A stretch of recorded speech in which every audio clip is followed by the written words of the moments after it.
স্বাগত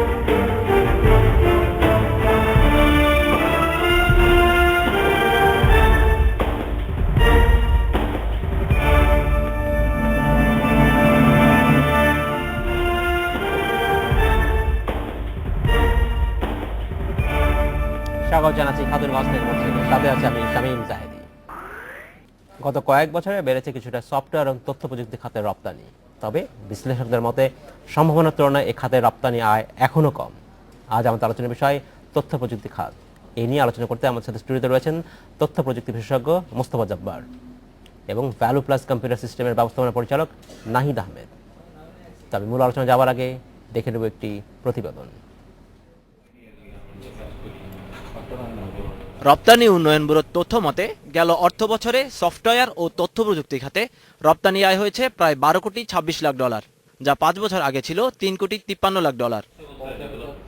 দেশের রপ্তানিতে কম্পিউটার সফটওয়্যার ও তথ্য প্রযুক্তি সেবা খাতের অবদান বাড়াতে 1997 সালে একটি কমিটি গঠন করে সরকার। কমিটি এই খাতের সম্ভাবনা ও সমস্যাগুলো চিহ্নিত করে বেশ কিছু স্বল্প ও মধ্যমেয়াদী সুপারিশ করে, তবে তাদের দেওয়া সুপারিশের অনেকগুলোই বাস্তবায়ন হয়নি। ফলে বেশ কিছু খাতে সক্ষমতা বাড়লেও প্রত্যাশা অনুযায়ী বাড়েনি রপ্তানি। 125 মিলিয়ন বা 250 মিলিয়ন ডলার রপ্তানি করি বাংলাদেশের মতন 16 কোটি মানুষের দেশে এটি প্রত্যাশিত না।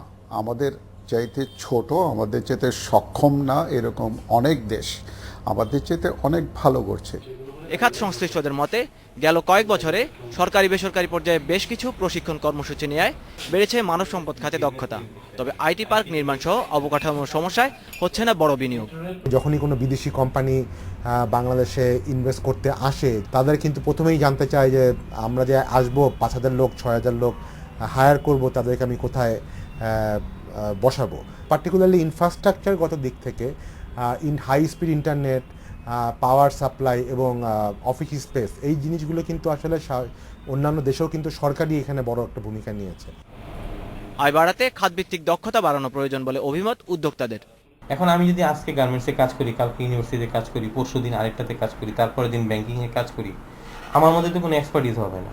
তো ডোমেইন এক্সপার্টিস ছাড়া আমি কোনো হাই পেমেন্ট পাবো না। Taimur Chowdhury, independent news, Dhaka. দেখলাম প্রতিবেদনটি আমরা, যেটা মোস্তফা জব্বার এবং যেন নাহিদ আহমেদ। আপনার কাছে স্বাগত জানাচ্ছি অনুষ্ঠানে। কেমন আছেন আপনারা? আছি, ভালো আছি। জনাব জব্বার, আপনার কাছে প্রথম জানতে চাচ্ছি যে আমরা প্রতিবেদন দেখলাম যেখানে বলা হচ্ছে যে বাংলাদেশের সফটওয়্যার রপ্তানি খাতের কথা যেটা বলছি এগিয়েছে, কিন্তু আমাদের যে আশানুরূপ সেই অনুযায়ী আগায়নি। এবং এখানে প্রতিবেদন দেখানো হয়েছে যেখানে একসময় একটি টাস্কফোর্স করা হয়েছিল, সেখানে বেশ কিছু স্বল্পমেয়াদী এবং দীর্ঘমেয়াদী অ্যাকশন প্ল্যানের কথা বলা হয়েছিল, সেগুলো আসলে অনেকটাই বাস্তবায়ন হয়নি। ঠিক এখন তাহলে আমরা এই অবস্থায় কোথায় আছি, কোন দিকে আসলে নজর দেওয়া উচিত বেশি করে? ধন্যবাদ। সৌভাগ্যক্রমে যে টাস্কফোর্সের কথা আপনারা বলেছেন তার মেম্বার ছিলাম আমি তখন বাংলাদেশ কম্পিউটার সমিতির সভাপতি ছিলাম। আচ্ছা, আমরা 45টা সুপারিশ করেছিলাম। ডক্টর জামিলুর রেজা চৌধুরী এই টাস্কফোর্সের প্রধান ছিলেন এবং সেই সময়কালে 97 সাল থেকে 2001 সাল পর্যন্ত সরকার ক্ষমতায় ছিল, বেশ কিছু গুরুত্বপূর্ণ পদক্ষেপ নিয়েছিল। তার মধ্যে একটি ছিল কম্পিউটারের উপর থেকে শুল্ক এবং ভ্যাট প্রত্যাহার করা। আরেকটি গুরুত্বপূর্ণ কাজ ছিল যে কম্পিউটার শিক্ষার বিষয়টাকে সম্প্রসারণ করা। একই সাথে আপনার কালিয়াকৈরে হাইটেক পার্ক করা অথবা মহাখালীতে আইটি ভিলেজ করা, এগুলো ওই সময়কারের ওই টাস্কফোর্সের রিপোর্টের ফলাফল। সুতরাং একদিক থেকে অনেকগুলো ভালো ইতিবাচক দিক ছিল। দুর্ভাগ্যক্রমে 2001-এর পরে সরকার বদলে যায় এবং 2001 থেকে 2008 এই সময়কালে বেসিক্যালি আমরা প্রায় অন্ধকারেই ছিলাম। মানে গুরুত্বপূর্ণ খাত হিসেবে এর বিবেচনাগুলো ছিল না, টাস্কফোর্সের রিপোর্টও হিমঘরেই ছিল। 2008-এর দিকে এসে আমরা আবার একটু নজর পাওয়া শুরু করলাম। পার্টিকুলারলি 2009-এ এই গভর্নমেন্ট যখন আসতো, এই গভর্নমেন্ট আসার পর একটা স্লোগান দিয়েছে, আমরা সবাই জানি, ডিজিটাল বাংলাদেশ। এবং স্লোগানের হিসেবে আমি বলবো যে স্ট্যাটিস্টিক্স যা বলে সব দিক থেকে আসলে ডিজিটাল রূপান্তরের এই 5 বছর সময়টা যথেষ্ট গুরুত্বপূর্ণ ছিল। 3 কোটি থেকে 12 কোটি পর্যন্ত যাওয়া, অথবা আপনি যদি মোবাইলের 4 কোটি থেকে 11 কোটিতে যাওয়া, অথবা 12 লক্ষ ইন্টারনেট ব্যবহারকারীকে 4 কোটিতে যাওয়া, এটা এই সময়কালে ঘটেছে, এই সাফল্যের সময় আছে।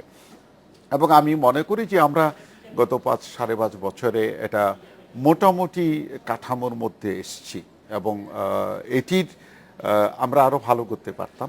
অনেক কিছু করার সুযোগ ছিল এবং এই বিষয়গুলো এখন খতিয়ে দেখার দরকার আছে। আমার মনে আছে আমি এইবার যখন তোফায়েল আহমেদ সাহেব বাণিজ্য মন্ত্রী হন, ওই সময় তিনিও ছিলেন বাণিজ্য মন্ত্রী, আমি ওনাকে বলেছিলাম যে আপনারা এবার 17 বছর পরে চলেন আরেকবার একটু দেখে মূল্যায়ন নিয়ে করে ফিরে দেখি দেখা যে যায় আসলে 17 আমরা কি বছরে করতে কি পেরেছি। করলাম এবং দুর্বলতাটা কোথায় আছে সেটা। জনাব জব্বার, ধন্যবাদ। আমি আপনার কাছে ফিরে আসবো।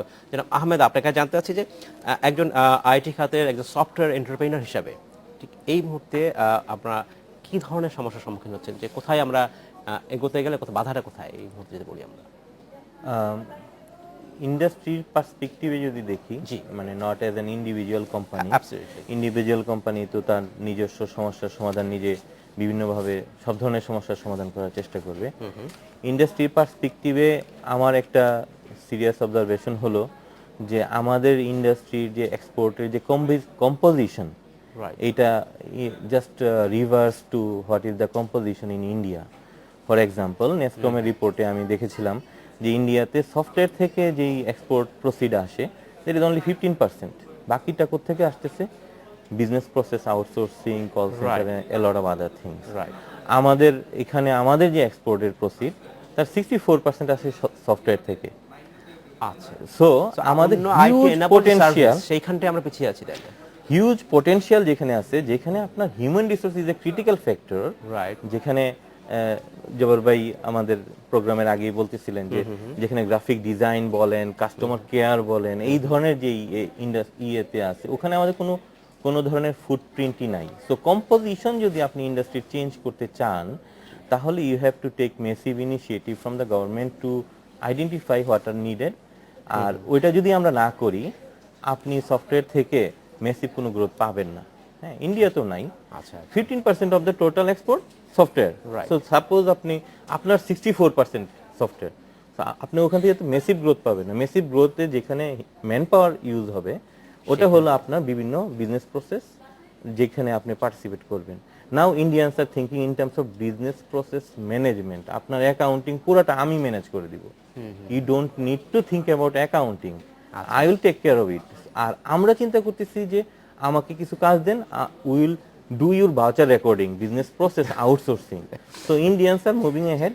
ওনাদের পিছনেও যদি আমরা ফলো করি, আচ্ছা, হ্যাঁ, যে what they are doing, even if you copy that, the বড় মার্কেট এখনো সেখানে রয়েছে, হিউজ। হিউজ। এখন এটা হলো একটা what we did right. I am very optimistic about the prospect. আমাদের দেশের আইটির ভবিষ্যতের ব্যাপারে আমি এভার কনফিডেন্ট। এখন যে অবস্থায় আছি, আমরা যেটা রাইট করেছি, এটা হলো আমাদের এডুকেশন সেক্টরে by priority of the all government. আমরা সবসময় এডুকেশন সেক্টরে দেখা যায় ডিফেন্সের পরে বা আগে পিছনে আমরা হিউজ অ্যামাউন্ট ইনভেস্ট করেছি। তাহলে আপনার একটা এডুকেটেড ইউথ তৈরি হচ্ছে, যেটা already available, number one. Number two হলো যে আমাদের যে ইন্টারনেটের যে কস্টিং স্ট্রাকচার, ওটা আমরা মোটামুটি অলরেডি কম্পিটিটিভ নিয়ে এসেছি। এখন আমি পিছনে 15 বছরে আমি পিছিয়ে পড়েছিলাম, ওদিকে না তাকিয়ে I can start right now. All the platform software develop করতে আগের মতো লম্বা সময় লাগে না। জনাব জব্বার, আপনার কি মনে হয় যে কথা বলছিলেন যে মানব সম্পদ উন্নয়নের কথা যেটা বলছেন, সেই জায়গা থেকে আমরা যদি সফটওয়্যার কথা বলি বা আমরা আইটি এনাবল সার্ভিসের কথা বলি, সেইখানে কি আমাদের যথেষ্ট মানব সম্পদ আছে? দেখেন, আসলে আমরা লেখাপড়ার কাজটাই দেরিতে শুরু করছি, মানে জাতিগতভাবে যদি দেখেন। হ্যাঁ, আপনি জাস্ট সেটাই। দেখেন, আমরা যখন দেশ স্বাধীন করি তখন আমাদের লেখাপড়ার কি অবস্থা হচ্ছে। শুধুমাত্র সাম্প্রতিক কালে আপনি যদি তাকান, তাহলে মনে হবে আমার জনসংখ্যার 25% ছাত্র। So it's a huge thing. সাম্প্রতিককালে কেবল আমি বলতে পারছি আমার প্রাথমিক পর্যায়ের ইনটেক 100%। এই যে জায়গাটায় পৌঁছানো, এটা কিন্তু আমার বড় যুদ্ধের ফসল। এই খাতটি হচ্ছে মানব সম্পদ কেন্দ্রিক, এবং মানব সম্পদ কেন্দ্রিক খাত বলে আমার এই খাতের মানুষ তৈরি করছে কিনা। প্রথমত হচ্ছে যেটা আমরা কম্পিউটার সায়েন্স গ্র্যাজুয়েটের কথা যদি বলি, আমরা অনেক পেছনে। 4000-এর মতন গ্র্যাজুয়েটও আমরা এখনো তৈরি করি না। আমার পাশের দেশ ভিয়েতনাম, সেখানে 37,000-এর উপরে গ্র্যাজুয়েট তৈরি করে। পশ্চিমবঙ্গ তার চেয়ে অনেক বেশি তৈরি করে। আমি এই জায়গায় পিছিয়ে আছি। নাহিদ যে জায়গাটায় কথা বলেছে, আমার কাছে মনে হচ্ছে আমাকে বুঝতে হবে যে আমার কি আছে, সেইভাবে আমি বিজনেস প্ল্যান করি। আমি কম্পিউটার প্রোগ্রামার যাদের উপরে ডিপেন্ড করে আমার ইন্ডাস্ট্রি গড়ে তোলার চেষ্টা করছি, সেটা সংখ্যায় কম। আমার বেশি মানুষকে সাধারণ শিক্ষায় শিক্ষিত লোকজন। রাইট। তাকে আমি কি কাজে লাগাতে পারি? আমি তাকে দিয়ে গ্রাফিক ডিজাইনার বানাতে পারি, তাকে দিয়ে আমি আমার আইটি এনেবল সার্ভিসেস গুলো কাজ করতে পারি। সফটওয়্যার আমি ডেভেলপ যদি ওই খাতটা ডেভেলপ করতে পারি তাহলে কিন্তু আমার মানব সম্পদ কাজে লাগাতে পারি এবং আমার গ্রোথটা হতে পারে। এবং দুর্ভাগ্যজনকভাবে আমরা এই জায়গাটাকে প্রায়োরিটি দিয়ে আসিনি। না আসার ফলে এটা হয়েছে কি আমরা কল সেন্টার করার চেষ্টা করেছি, সফলতার সাথে যেতে পারিনি। আমরা বিপিওর অন্যান্য ক্ষেত্রে কাজ করার চেষ্টা করেছি, সফলতার দিকে যেতে পারিনি। আমাদের এখানে এই ধরনের কোনো প্রাতিষ্ঠানিক শিক্ষার ব্যবস্থা নাই। আপনি অবাক হবেন, বাংলাদেশে একটি বা দুটি বিশ্ববিদ্যালয় গ্রাফিক্স মাল্টিমিডিয়া পড়ায় আর বাকি কেউ পড়ায় না। আমরা এতদিন যাবৎ কেবলমাত্র কোড লেখার পেছনে দৌড়ে বেরিয়েছে, কিন্তু সেখানেও সফলতা আনেনি। বলে হিউম্যান রিসোর্স প্ল্যানিং, এটি যদি আমি জাতিগতভাবে করতে না পারি তাহলে আমার এই খাতের প্রবৃত্তি হবে না। আবার আরেকটি বিষয় আছে, সেটা হচ্ছে আমি রপ্তানি বলে চিৎকার করছি বহুদিন যাবৎ, আমি আমার ডোমেস্টিক মার্কেটের দিকে তাকাইনি। আপনি অবাক হবেন, আমরা যে পরিমাণ রপ্তানি করি বোধহয় তার চাইতে বেশি আমদানি করি। আপনি দেশের যে ব্যাংকিং সফটওয়্যার গুলোর দিকে তাকিয়ে সবই বিদেশি দেখবেন, প্রায়। সব বিদেশি এবং সেবাগুলো বিদেশি। ওরা শুধুমাত্র সার্ভিসের জন্য যে পয়সা নিয়ে যায় এই পয়সা আমি রপ্তানি করি না। তার মানে হচ্ছে যে আমি কিন্তু আমার নীতিগত বিষয়গুলোকে ঠিক করতে হবে। আমার ডোমেস্টিক মার্কেট আমার দখলে থাকা উচিত। আমার নিজের দেশে যদি আমি সফল হতে পারি তাহলে আমি বিদেশে সফল হব। জনাব নাহিদ, আপনার কি মনে হয় কেন আমাদের লোকাল সফটওয়্যার যদি বলি সেটা কেন ডোমেস্টিক মার্কেটে বিক্রি হচ্ছে না? সমস্যা কোথায়? ডোমেস্টিক মার্কেটের আমি ব্যক্তিগতভাবে the impulse from the market is that domestic market is on the rise, number one. This is my personal experience. আমাদের হিউজ $1 বিলিয়ন গার্মেন্ট সেক্টর আছে, যেখানে এখনো they have not yet started to properly মানে ERP বা কোনো জাতীয় এটা রিয়েলাইজেশনই আসে না। মানে শুরুই করে। তো আমার পয়েন্টটা হলো যে সফটওয়্যার দিয়ে ওনারা কি করবে বা আইটি দিয়ে ওনারা কি করবে? একটা গার্মেন্টস এর মালিক যখনই দেখবে যে প্রোডাক্টিভিটি এনহান্স হচ্ছে, হ্যাঁ, তখনই উনি কিন্তু he will start investing. Absolutely. একটা আমি দেখতেছি যে there should be national promotion, যেখানে যারা তাদের অ্যানুয়াল বাজেটে আইটির জন্য যে বাজেটিং এর উপর বেস করে উৎসাহিত করে সেখানে করবে। জনাব আহমেদ, ধন্যবাদ। আমাদের সময় হচ্ছে একটি বিরতিতে যাওয়া। জি। আমাদের সময় হলো একটি বিরতিতে যাওয়া। খুব শীঘ্রই সাথেই থাকবেন।